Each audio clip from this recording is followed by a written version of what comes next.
All right, so I'm going to demonstrate how I mix colors and get skin tones here. I got this paint of Morgan Freeman that I did, and I actually pulled out just a few colors that I found in there. I got a color wheel here that I'll reference, and my colors are Ivory Black, Ultramarine Blue, Cerulean Blue, Sap Green, Alizarin Crimson, Burnt Sienna, Cadmium Red, Cadmium Yellow Light, and Titanium White. Let's have some paint thinner here. So this first dark skin tone, I believe it's kind of like somewhere in here, you can see it. When I look at a color, the first thing I actually try and do is just put it in one of these groups. So I think like, all right, what is it? And to me, it looks like a purple. You know, you could say like a purplish brown. So first thing I do is like, all right, it's a purple. And what I'm going to do here is I'm going to mix this color first, just using the primaries to show that you can get any of these colors using just the primaries in white. That's Ultramarine Blue, Cadmium Red, Cadmium Lemon, and Titanium White. So when I look at that, I think purple. And really, it kind of doesn't really matter what color you start out with. You can get to any color from any color. So purple, yellow, is blue and red. So I'm starting to mix the purple. And as I'm mixing it, I'm thinking like, all right, what do I need to do to make it more like that? And to me right now, it's like, oh, well, this is obviously darker. So I need to add a little bit of white. Let me add some white. I'm like, all right, I'm getting there, but it's still not the same. Like, this is warmer.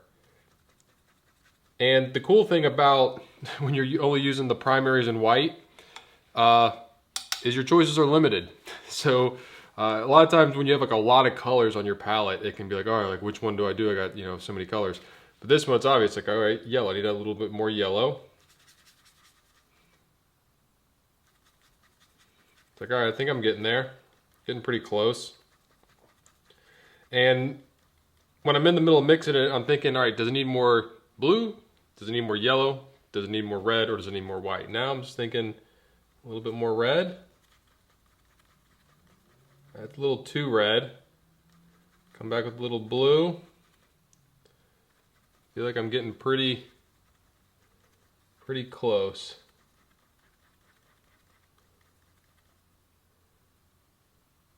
Yeah, that's pretty close. So, all right, now using the other colors that I have on there, I can use them as shortcut colors to get there a little quicker. So what I did here was I mixed up a purple, and then I desaturated that purple using yellow. So what if I could make a purple with just two colors that was already desaturated? So I'd need my blue and then like a desaturated red, which the burnt Sienna could do that. So let's try that out. Let's see if I get some blue, and then I treat this burnt Sienna like a red that's already desaturated. And we're pretty close already. If I just lighten it up with some white.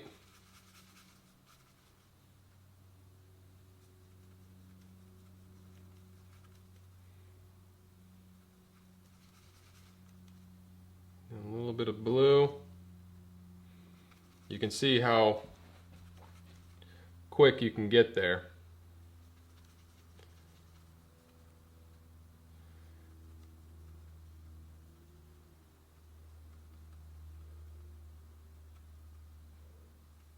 If you want, add a little more blue,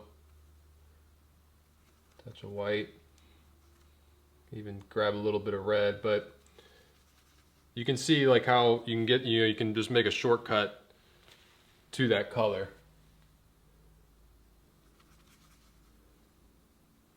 All right, now I'm going to do an example actually from a painting that's in the course, and just to show you like it doesn't matter, like people get kind of caught up a lot of times thinking like, oh, like how do you mix this particular skin tone? If they have a darker skin tone or a lighter skin tone or this or that or different lighting, it doesn't matter, and there's no like preset recipe for skin tones. Like it all depends on the lighting and the skin tone, like just so many things. So it's just, you know, isolating the color and then matching the color.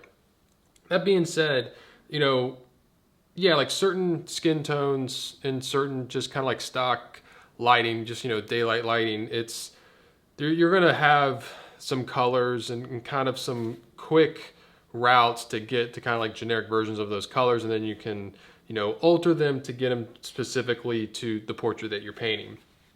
Like for this, a lot of times just for, you know, white Caucasian flesh and natural lighting, you're going to be able to get to like a pretty close skin tone. Like we'll just take this one right here, pretty, you know, neutral value with yellow ochre.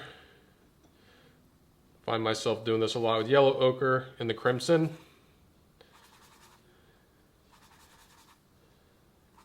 Then some white. It's going to get you in the ballpark pretty quickly. And this is actually, I think it's kind of like right in here. And a lot of times that might be too vibrant. So you got to knock it back with its complement. So this is kind of, you know, an orangey type color. Orange complements blue. And a lot of times I'll go to cerulean blue because it will change the color like a little more subtle. Not as big a leap. So I'll kind of start working that. Okay, I think maybe a little more red. And it's like, all right, it's getting there. But maybe some burnt sienna. I always go to burnt sienna. A lot of times, lighter flesh that's tan, like tanner. I find the burnt sienna, you know, gives the person a nice tan. But it's still looking a little too vibrant. So I'm going to grab some more cerulean blue, desaturate it a bit.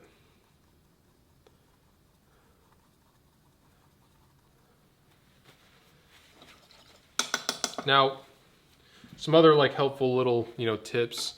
Like with the dark shadows, you'll see me in a lot of the tutorials. I get these nice warm shadows with some ivory black and cadmium red, and you can kind of, you know, as you need, like adjust how much red or black you put into it depending on what you need. I think that's a little dark. So now you got like a really good, nice warm shadow. You'll see a lot of like greens also in flesh tones. Like if I take this, you know, I'll take my yellow ochre and crimson and then just add some sap green to it.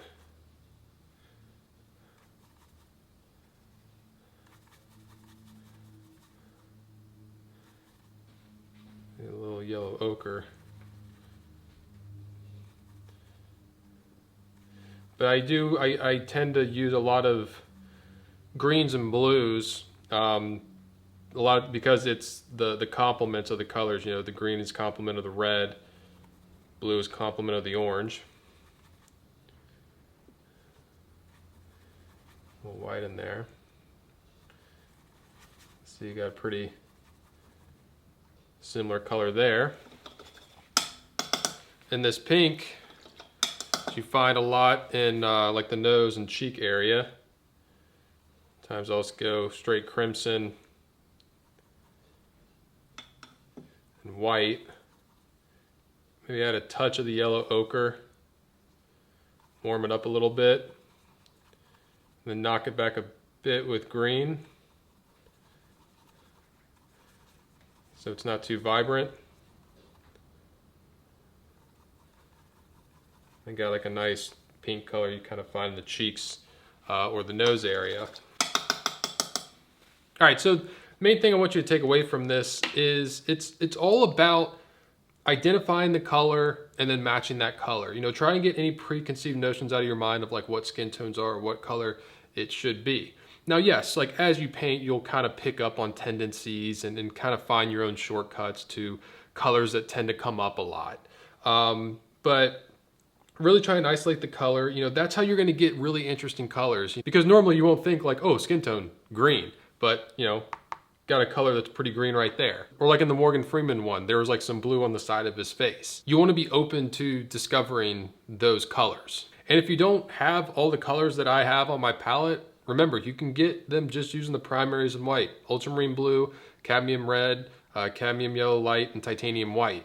I actually recommend just using those if you're starting out to build a strong understanding of color and color theory. Because when you do that and you get really good at it, color mixing will become like subconscious to you. Like a lot of times when I'm mixing colors, I'm not really thinking, like I just know where to go. And that's because I used the primaries for so long. All right, so that's skin tones.